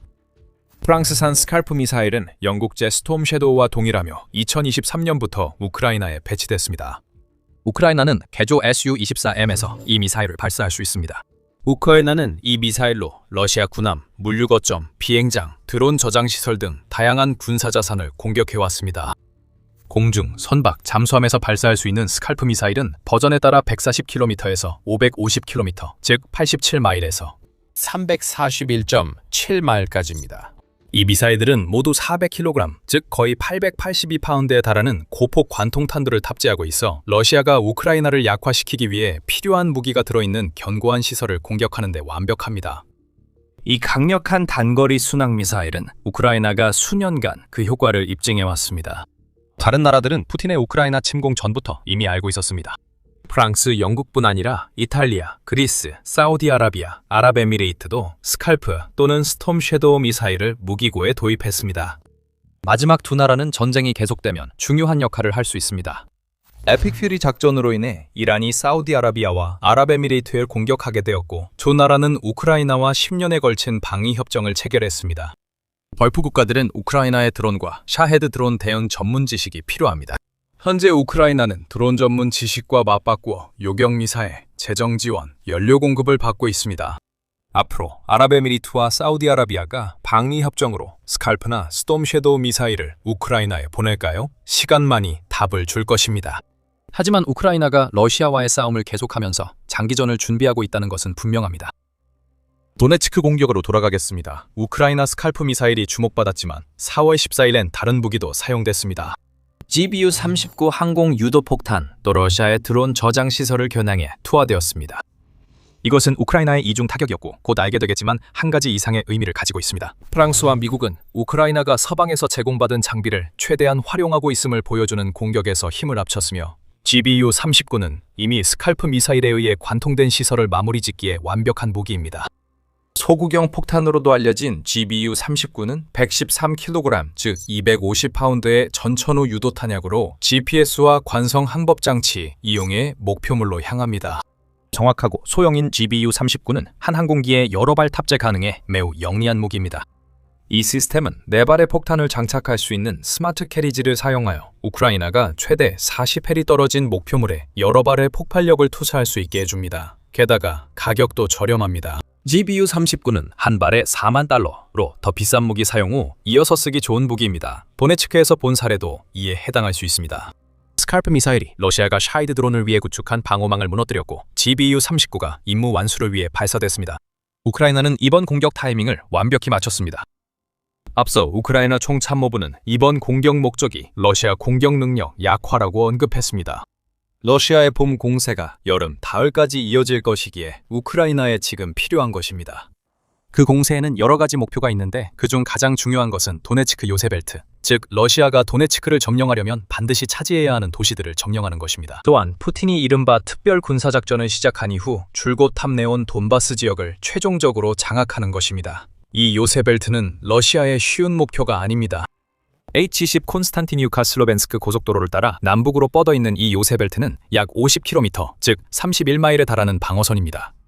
10년이 넘는 시간 동안 우크라이나는 러시아의 침공에 대비해 이 방어선의 방어력을 강화하는 데 시간과 돈을 쏟아왔습니다. 4년 넘는 전투 끝에 블라디미르 푸틴 군대가 마침내 요세벨트 공격 위치에 도달했습니다. 지상병사들은 이미 힘든 임무에 직면했습니다. 요세벨트 대부분이 고지대에 있어 우크라이나가 진격해오는 러시아 병사들보다 분명한 이점을 가집니다. 드론으로 우크라이나는 병사들의 접근을 확인하고 벨트 도시 주변 살상구역에서 차례로 제거할 수 있습니다. 러시아에게는 요세벨트 내부에서 그 힘을 약화시킬 수 있는 모든 것이 봄 공세의 성공에 필수적입니다. 샤이드 드론이 핵심이었을 것입니다. 이 장거리 드론은 도네츠크 공항에서 요세벨트로 발사되어 공포를 조성하고 우크라이나 방어선을 약화시킬 수 있었습니다. 이제 도네츠크의 러시아 샤이드 드론이 사라지며 푸틴의 하수인들이 요세벨트 약화를 기대하며 공격하려던 희망도 사라졌습니다. 그들은 매번 우크라이나군이 철저히 준비하고 있는 상황에 맞서게 될 것입니다. 우크라이나가 러시아를 상대로 중거리 작전을 펼치면서 봄 공세에 뚜렷한 영향을 주고 있기 때문입니다. 그 전에 우크라이나가 다양한 방식으로 이중 타격에 성공했다고 언급했습니다. 러시아가 도네츠크 공항에서 허둥지둥하게 만든 것은 스칼프와 GBU-39만 사용한 것이 아니었습니다. 우크라이나의 4월 14일 공격이 중요한 이유는 이것이 우크라이나가 이전에 공항에서 했던 일의 연장선이기 때문입니다. 이로 인해 러시아 상황이 더 악화되고 있습니다. 참고로 지금 더 밀리터리 쇼를 시청 중입니다. 아직 구독하지 않으셨다면 영상을 놓치지 않으려면 지금 구독하세요. 3월 7일로 돌아가 보겠습니다. 그날 우크라이나군이 새벽 시간에 도네츠크 공항에 있는 러시아 드론 시설을 정밀 타격했다는 소식이 전해졌습니다. 이번에는 우크라이나가 유나이티드 24 미디어에 따르면 러시아가 샤이드 드론을 보관, 준비, 발사하는 데 사용하던 거점을 타격했습니다. 이곳은 모든 기능이 한데 모인 시설이었고 우크라이나는 미사일 부대와 지상군의 포병, 그리고 우크라이나 공군이 협력한 조율된 작전으로 이 시설을 파괴했습니다. 이번 공격에 스칼프 미사일이 사용됐습니다. 또한 4월 14일 공격처럼 이번에도 미국산 무기가 동원됐지만 3월 7일에 쓰인 GBU-39는 아니었습니다. 우크라이나가 스칼프와 에이테크스 미사일로 러시아 샤이드 허브를 파괴했습니다. 아타컴스 사용이 이번 공격에서 흥미로웠습니다. 2025년 8월 미국이 우크라이나의 러시아 목표물에 대한 아타컴스 사용을 위한 새로운 승인 체계를 만들었다는 사실이 드러났습니다. 그 체계는 여러 단계의 승인을 거쳐 최종적으로 미국 국방장관 피터 헥스의 Yes 또는 No로 결정되었습니다. 월스트리트 저널은 이 새로운 체계로 인해 2025년 대부분 동안 우크라이나가 러시아의 에테커메스를 사용하지 못하게 됐다고 보도했습니다. 우크라이나의 공격 승인 요청이 여러 번 모두 거부됐기 때문입니다. 하지만 3월 7일 무렵에는 상황이 달라진 것으로 보입니다. 우크라이나는 다시 한번 아타컴스의 모든 위력을 러시아 표적에 퍼부을 수 있게 되었고 그 결과 도네츠크에 있는 샤헤드 드론 거점과 불탔습니다. 아타컴스는 우크라이나가 다시 보유한 유용한 무기입니다. 단거리 탄도미사일인 에이테크스는 사용되는 블록에 따라 165km에서 300km, 즉 102마일에서 186마일까지 이동할 수 있습니다. 러시아 방공망을 피할 만큼 충분히 빠른 이 미사일은 고폭탄두 또는 고폭 파편탄두를 장착할 수 있으며 후자의 경우 300개에서 950개의 자탄을 목표물에 투하할 수 있습니다. 아마도 3월 7일에 4월 14일에 봤다고 의심한 것과 비슷한 걸 본 것 같습니다. 스칼프 미사일이 관통한 뒤 미국산 후속 무기가 목표물을 파괴했습니다. 아까 더블 탭이 아니라 트리플 탭이 맞는 것 같습니다. 3월 28일 유나이티드 44 미디어는 우크라이나가 도네츠크 공항을 또다시 공격했다고 전했습니다. 이번엔 러시아가 설치한 이동식 발사대를 겨냥했습니다. 이 발사대는 푸틴 군대가 샤헤드 드론을 우크라이나 도시에 보내는 데 쓰였습니다. 이번 공격은 앞서 언급한 두 번의 공격과 달랐는데 우크라이나 무인 시스템 부대 제1독립센터에 의해 수행되었습니다. 즉, 우크라이나는 드론 발사대를 파괴하려 드론을 보내 최소 4대를 격파했습니다. 여기서 우리가 보는 것은 러시아가 주요 샤헤드 드론 거점으로 만든 도네츠크 공항을 완전히 무용지물로 만들기 위한 체계적인 작전입니다. 우크라이나는 그 거점에 피해를 주는데 다양한 탄약을 사용하고 있습니다. 스칼프와 에타컴스는 건물 전체를 파괴할 강력한 화력을 제공합니다. GBU-39 유도폭탄은 후속 공격에 사용되고 있을 가능성이 높으며 이는 드론을 파괴하고 러시아가 우크라이나의 서방 미사일로 인한 피해를 복구할 기회를 완전히 차단합니다. 드론의 경우 발사대와 유사한 자산에 대한 정밀 타격에 사용되어 러시아가 도네츠크 공항에 남아있는 샤헤드 드론의 줄어드는 물량조차 사용할 수 없게 만들고 있습니다. 이는 우크라이나의 매우 영리한 전략입니다. 우크라이나가 도네츠크 공항을 더 많이 타격할수록 러시아군이 후퇴하여 우크라이나 미사일의 사거리 밖에 새로운 샤헤드 발사기지를 구축할 가능성이 커집니다. 또한 샤헤드 발사 기지가 더 뒤로 이동하면 우크라이나에 가까운 위치에서 발사할 수 있는 모든 이점이 사라집니다.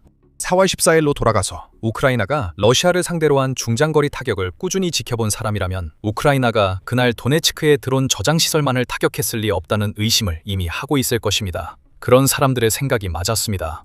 다른 공격들은 러시아의 샤헤드에 대한 주목받는 공격과 함께 우크라이나 점령 지역의 목표물들에 집중되었습니다. 자포리자 지역에서 우크라이나는 점령된 아조브스카 마을에 드론을 발사했습니다. 그 마을의 탄약고는 자포리자 시로 진격하는 러시아군에 보급하는 데 사용돼 왔지만 이제 우크라이나 드론이 파괴해 더 이상 존재하지 않습니다. 도네츠크로 돌아가서 우크라이나는 오주부와 쿨리키우스카 마을도 공격했습니다. 이번에도 탄약고가 목표였고 이는 러시아 봄공세 약화를 위한 우크라이나 전략과 일치합니다. 샤헤드를 제거하면 러시아의 장거리 전략이 무력화됩니다. 탄약고를 파괴하면 러시아 지상군은 맨손으로 공격을 감행해야 하며 이는 우크라이나의 살상지대를 뒤덮은 드론의 먹잇감이 됩니다. 이 모든 것은 2026년에 우크라이나에 매우 잘 통하고 있는 소무전식 접근의 일부입니다. 우크라이나는 장거리 드론 분야에서 드론 수와 타격 목표 물량에서 러시아를 앞서기 위해 최선을 다하고 있습니다. 러시아는 전쟁 대부분 기간 동안 그 분야에서 우크라이나보다 훨씬 앞서 있었고 2025년 후반기에는 그 우위를 적극적으로 활용했습니다. 그해 말까지 러시아는 우크라이나를 상대로 한 달 평균 5,000회 이상의 샤이드형 드론을 발사했고 10월에는 5,298회, 11월에는 5,447회, 12월에는 5,131회를 기록했습니다. 이는 2025년 초반에 비해 러시아가 매달 우크라이나를 상대로 사용하는 드론의 수가 크게 증가한 것이었고 이러한 확전 양상은 2026년에도 이어지고 있습니다. 이러한 양상을 뒤집는 것이 우크라이나의 목표이며 바로 그 지점에서 도네츠크에 대한 공격이 중요한 역할을 합니다. 러시아는 계속 확전을 시도하고 성공하고 있습니다. 3월에 우크라이나 공군은 러시아가 발사한 드론이 6,462대에 달했다고 밝혔는데 이는 2025년 말에 비해 더 높은 수치입니다. 하지만 뭔가가 달라졌습니다. 사실 두 가지가 달라졌습니다. 첫째, 우크라이나의 러시아 샤이드 드론 요격률이 2025년 말 이후 급상승했습니다.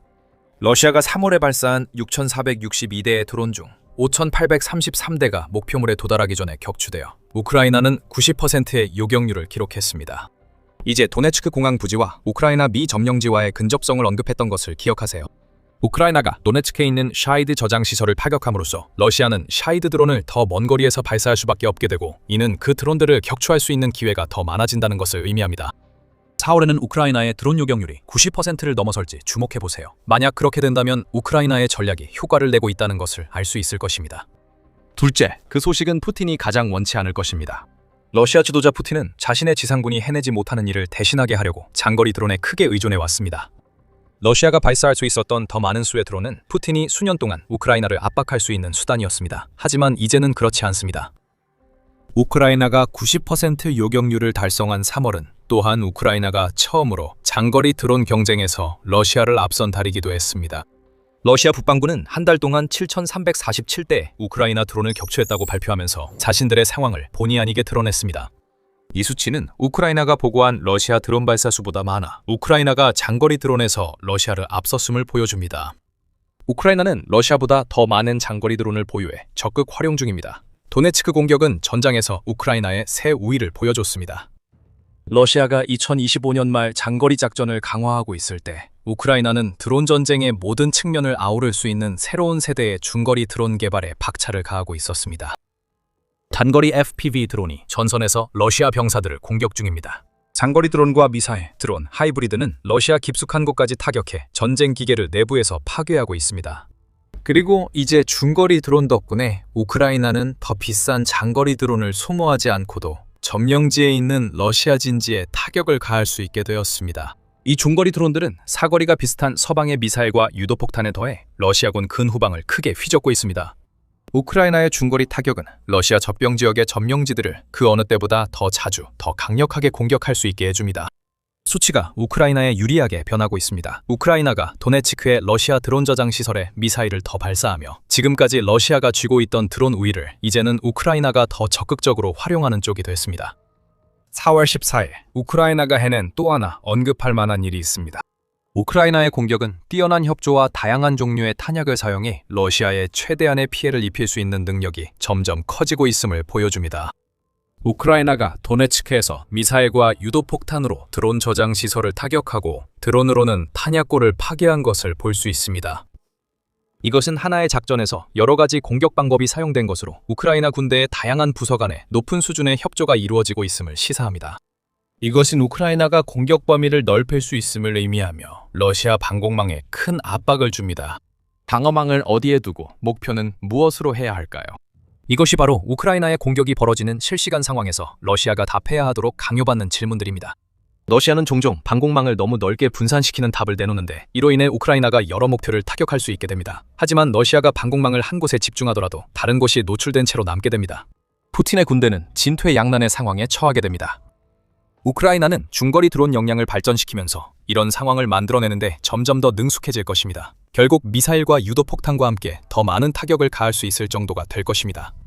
푸틴은 우크라이나에서 모든 걸 봤다고 생각했을지 모르나 러시아 군인들은 전장에서 점점 더 어려움을 겪고 있습니다. 미국은 세계에서 가장 강력한 무기 중 하나를 만들었고 우크라이나는 이제 그 무기로 러시아 군인들을 압도하고 있습니다. 별다른 요란함 없이 우크라이나는 세계에서 가장 무서운 자주포 중 하나를 무기고에 조용히 추가했고 그로 인해 러시아의 모든 무기가 무용지물이 되었습니다. 우크라이나 자신도 이런 일이 일어날 줄은 전혀 예상하지 못했습니다. 러시아 역시 전혀 눈치채지 못했습니다. 하지만 미국이 수십 년 전에 만든 것 덕분에 우크라이나는 이제 러시아의 전쟁을 끝내는 데 쓸 파괴적인 무기를 갖게 됐습니다. 지금 말하는 무기는 203mm M110 자주곡사포로 우크라이나군 52 포병여단에 제공되었습니다. 이것은 유나이티드 24 미디어에 따르면 여단 자체가 이 무기의 도착을 확인했으며 러시아의 봄 공세를 분쇄하고 있는 우크라이나가 자체 생산한 포병 장비와 잘 어울리고 있다고 밝혔습니다. 우리 장비에는 ES-22, 바다나, 자주포 RM-70, 뱀파이어 다연장 로켓 시스템, 그리고 203mm M110A가 포함되어 있습니다. 52여단은 4월 2일 소셜미디어 게시글에서 이를 아무렇지 않게 발표해 M110이 부수적인 것처럼 보였지만 사실은 그렇지 않습니다. 그리고 곧 이 강력한 포병 화기가 우크라이나에 도착함으로써 전장에 큰 변화를 가져올 이유를 알게 될 것입니다. 먼저 이런 질문을 해야 합니다. 우크라이나는 어떻게 M110 자주포를 확보했을까요? 이 무기는 미국 군대가 퇴역시킨 냉전시대 무기라 우크라이나가 이를 얻을 거라 예상하지 못했을 것입니다. 하지만 퇴역한 무기가 반드시 쓸모없다는 뜻은 아니며 현재 우크라이나에 있는 M110의 출처는 2025년 10월에 이루어진 거래로 거슬러 올라갈 수 있습니다. Army Recognition은 그리스가 미국산 포병 시스템 60대를 우크라이나로 이전하는 것을 승인했다고 보도했습니다. 이 시스템에 필요한 포탄 15만 발과 일부 준위 로켓도 함께 제공됐습니다. 이 거래는 약 1억 9,940만 유로, 즉 미화 2억 3천만 달러 미만의 가치로 추정됩니다. 이 포병 장비와 탄약은 체코를 거쳐 우크라이나로 보내질 예정이었고 이 시스템들은 별도의 개조나 수리 없이 우크라이나로 전달될 예정이었습니다. 그리스가 더 좋은 조건으로 거래하는 것 같지만 사실이 아닙니다. 우크라이나에게 이 거래는 오랜 시간 동안 전장에서 적군에게 공포의 대상이었던 대량의 포병 시스템을 손에 넣는다는 의미였습니다. M110 곡사포는 현대적이거나 첨단 무기는 아니지만 아주 빠르게 막대한 화력을 쏟아부을 수 있습니다. 전쟁에선 말이죠. 그것은 수십 년 전 전투 방식을 보여주는 타임캡슐처럼 느껴집니다. 현대의 일반적인 전쟁과는 다릅니다. 더 많은 수량이 우크라이나로 올 수도 있습니다. Army Recognition에 따르면 그리스 군대는 1980년대 초부터 M110A를 운용해왔으며 60문을 우크라이나로 이전하기로 발표하기 전까지 약 145문의 곡사포를 보유하고 있었습니다. 수십 년 동안 이 시스템은 그리스의 장거리 포병 전력으로 사용되어 왔지만 그리스가 155mm 나토 표준 시스템으로 현대화하면서 이제는 필요 이상으로 남게 되었습니다. 우크라이나에게 그 현대화는 러시아 방어선을 무너뜨리고 공격을 시도하는 병력을 무력화할 수 있는 강력한 곡사포를 확보할 기회가 되었습니다. 그래서 전반적으로 좋은 거래였고 60문의 곡사포와 함께 포함된 포탄의 세부 구성을 보면 우크라이나에 더 유리해 보입니다. 유나이티드 24 미디어에 따르면 우크라이나는 이번 거래의 일환으로 고폭탄 M106 포탄 5만 발과 로켓 추진 M650 포탄 4만 발을 받았다고 합니다. 그리고 M110의 후반기 운용을 위해 제작된 M509A 다목적 집속탄과 M404 개량형 재래식 탄약도 각각 3만 발씩 받았습니다. 이것은 우크라이나가 받은 곡사포들이 강력할 뿐만 아니라 다재다능하다는 것을 의미하며 이는 전장에서 우크라이나에게 더욱 유용하게 만들어줄 것입니다. 어떻게 가능한지 알아보기 전에 또 하나의 질문이 있습니다. 우크라이나가 첫 물량을 받은 후 더 많은 M110 곡사포를 확보할 수 있을까요? Army Recognition의 그리스 비축분 주장대로라면 답은 예입니다. 그리스가 우크라이나에 이전할 수 있는 M110 곡사포가 85문 더 있을 것으로 보이지만 이는 남아있는 곡사포들의 상태가 충분히 양호해야 가능합니다. 그리스가 구식으로 여기는 이 시스템을 활용해 이익을 얻는 가운데 우크라이나가 이를 통해 1950년대에 머물러 있는 러시아군에 큰 타격을 줄 추가 거래가 가능할지는 더 지켜봐야 할 것 같습니다. 하지만 더 큰 문제는 우크라이나가 미국에서 M110 곡사포를 확보할 수 있느냐입니다. 결국 이것은 미국산 무기이고 나토 국가들이 미국에서 무기를 구매해 우크라이나에 전달할 수 있도록 하는 제도가 마련되어 있습니다. 우크라이나 우선순위 소요 목록, 즉 펄리. 우크라이나가 이 곡사포를 더 많이 확보하는 열쇠가 될 수 있습니다. 물론 이 무기들이 전장에서 충분히 유용하다고 판단되어 우크라이나가 더 많이 원할 경우에 해당합니다. 우크라이나의 나토 동맹국들은 지금까지 펄을 잘 활용해왔습니다. 2025년 12월 기준 나토 동맹국들은 펄을 통해 우크라이나에 40억 달러 이상을 지원했습니다. 펄은 우크라이나가 필요한 군사 지원을 지정하면 미국에서 구매해 최전선에 바로 전달하는 개념입니다. 우크라이나는 펄을 통해 동맹국이 우크라이나에 유용한 무기를 보내주기만 바라기보다 받은 군사 지원 사용처를 직접 결정할 수 있습니다. 따라서 펄은 미국 M110 곡사포 비축분에 접근하는 경로가 될 수 있지만 정작 그 경로 끝에 가용 물량이 없을 수도 있습니다. 츠갈에 따르면 미국은 1963년에 M110 곡사포를 처음 도입한 이후 1100문을 생산했습니다. 같은 매체는 이 시스템이 그리스 외에도 터키, 스페인, 바레인, 모로코, 요르단 등 여러 나라에서 운용된다고 언급했습니다. 특히 스페인 같은 몇몇 국가는 곡사포 일부를 우크라이나에 제공할 수 있을 것으로 보입니다. 하지만 미국에 관해서는 드골은 M110, 이 미군에서 여전히 운용 중이라고 하면서도 1990년대에 퇴역했다고 모순된 주장을 하고 있습니다. 그 결과 미국에는 M109만이 자주곡사포로 남게 되었습니다. 그렇다면 그 1100문의 M110의 행방이 궁금합니다. 일부 답을 알고 있습니다. Real Clear Defense에 따르면 1990년대 미국은 걸프전에서 이라크군을 상대로 GBU-28 벙커버스터 폭탄의 임시 케이싱으로 M110 포신을 재활용했다고 합니다. 하지만 이것만으로는 미국의 비축고에 아직도 포신이 없는 M110이 남아있는지 아니면 미국이 포신을 추출하는 과정에서 자주포 자체를 폐기했는지는 알 수 없습니다. 만약 전자라면 우크라이나가 미국에 남은 M110을 확보해 자주포용 포신을 새로 제작할 수도 있습니다. 그리스가 M110을 우크라이나에 판 체코 이니셔티브가 일부 도움이 될 수 있지만 이는 미국의 M110이 남아있고 미국이 우크라이나 판매 의지가 있다는 가정에 기반한 추측입니다. 이제 가능성 얘기는 그만하고 더 중요한 문제를 봅시다. M110 곡사포가 우크라이나에 도착하면 이 무기가 배치된 전선 지역에서 중요한 변화가 일어날 수 있습니다. 이 무기들은 그 자체로 냉전 유물에서 판도를 바꾸는 존재가 됩니다. 본격적으로 들어가기 전에 여러분은 밀리터리 쇼를 시청 중입니다. 채널에서 유익함을 얻고 계시다면 항상 앞서 나갈 수 있도록 구독하는 것 잊지 마세요. M110, 이 우크라이나에 어떤 변화를 줄까요? M110은 우크라이나가 러시아와의 전쟁 내내 포병 화력이 부족했던 부분을 보완합니다. 우크라이나에 포병 화력이 없었던 건 아니지만 이제 우크라이나의 M110, 이 러시아군의 다양한 파괴력을 제공합니다. M110에서 발사되는 모든 포탄은 목표물의 90kg, 즉 약 198파운드의 폭발력을 전달합니다. 또한 우크라이나가 그리스에서 받은 로켓 보조 탄약 덕분에 화력은 최대 30km, 약 18.6마일까지 도달해 목표를 폭파할 수 있습니다. 이러한 강력함은 기동성과 결합되어 있습니다. 각 M110은 405마력 엔진이 장착된 트랙 쉐시에 실려 있어 우크라이나가 이동하고 공격하고 다시 이동할 수 있게 해줍니다. 이를 통해 고정식 포병보다 더 넓은 전장을 커버할 수 있습니다. 하지만 이 화력을 위해 우크라이나가 치러야 할 희생도 있습니다. Army Recognition에 따르면 각 M110은 총 13명의 인원이 필요하며 이 중 5명은 M110 차량을 조작하고 나머지는 작전에 사용되는 포탄을 실은 화물 운반 차량과 함께 이동합니다. 이는 많은 병력이 필요하다는 뜻이며 우크라이나가 M110을 포병 여단에 특별 배치하는 이유를 설명합니다. 그 승무원들은 마이너스 2도에서 65도까지 고갑 조절이 가능한 포를 다루게 되며 같은 매체에 따르면 좌우로 각각 30도씩 회전할 수 있습니다. M110에는 유압장치 고장 시 사용할 수동 예비 조종 장치가 있어 우크라이나는 승무원들에게 사용법도 훈련시켜야 합니다. 속도도 문제가 될 수 있습니다. M110은 일반적으로 2분에 1발씩 발사하지만 적에 대한 집중 사격 시에는 분당 2발까지 발사할 수 있다고 합니다. 이는 무기가 2발만 장전할 수 있기 때문에 충분히 빠르게 재장전할 수 있다는 가정하에서 가능합니다. 하지만 M110은 결코 완벽한 무기는 아닙니다. 하지만 이 무기는 충분히 강력해서 우크라이나가 이를 사용하기 위해 감수해야 하는 희생들이 거의 의미 없어 보일 정도입니다. M110은 우크라이나가 더 작고 빠른 곡사포로 러시아 진지에 퍼붓는 빠른 잽 뒤에 날리는 강력한 훅과도 같은 존재입니다. 이런 화력 조합이 바로 M110이 게임 체인저가 되는 핵심입니다. 곧 알게 되실 겁니다.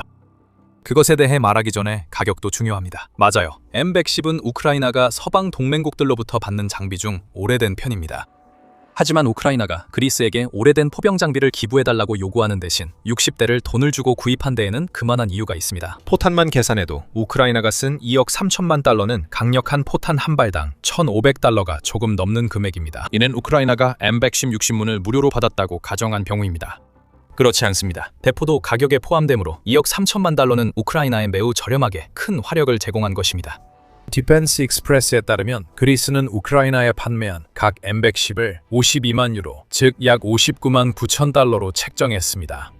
그 금액에 60을 곱하면 자주포 가격만 약 3,590만 달러가 됩니다. 그렇게 하면 우크라이나의 포탄 한 발당 비용이 1,300달러 이하로 내려갑니다. 우크라이나가 M110으로 전차와 병력 집결지 몇 곳만 타격해도 그 포병은 사실상 본전을 뽑은 셈입니다. 4년간 러시아와의 전쟁으로 심각한 재정난을 겪고 있는 나라에게 이런 투자 수익률은 엄청난 것입니다. 유럽연합이 제공하기로 약속한 1,050억 달러의 대출을 우크라이나가 마침내 받기 시작하면 이러한 어려움도 완화될 것입니다.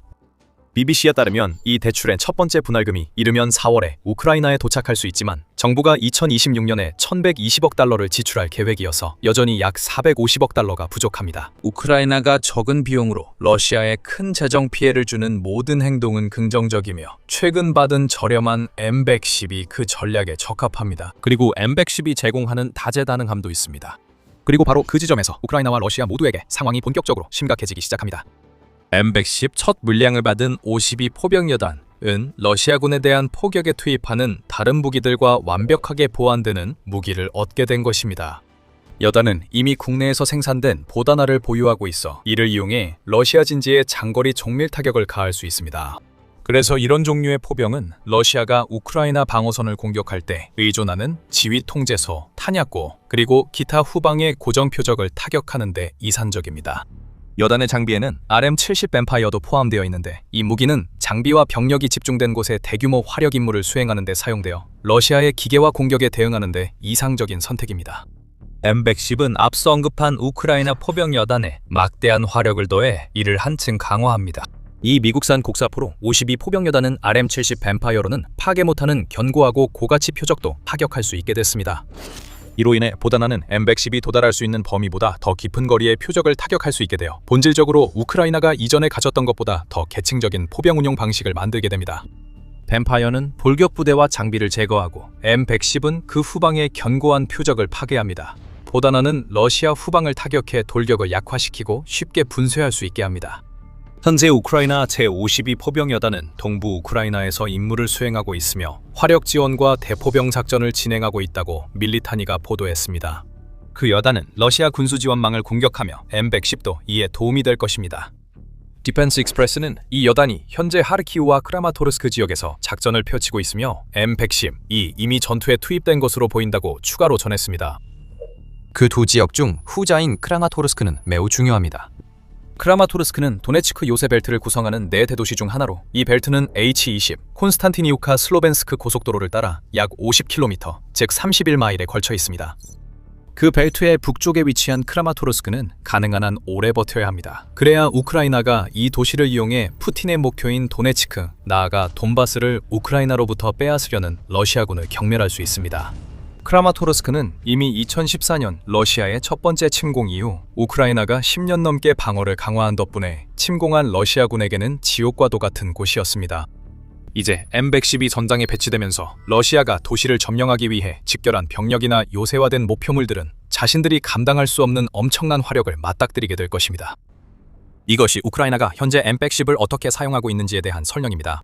우크라이나는 곡사포 60문을 보유하고 있지만 52 포병여단이 모두 소유하진 않을 것 같습니다. 더 많은 곡사포가 대기 중이며 M110, 이 다양한 포탄을 사용할 수 있다는 점에서 우크라이나에게 많은 기회를 열어줍니다.